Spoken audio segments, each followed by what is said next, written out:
अब इनको चाहिए हर आधे घंटे पे खाना। जैसे ही कोई पास में आता है इनका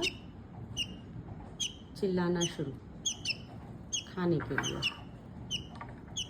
और देखो खाने के लिए, खाना चाहिए, रुको दे रही हूँ। खुद से तो खाना आता नहीं है। लो आगे आओ, आगे तो आओ, कैसे खाओगी?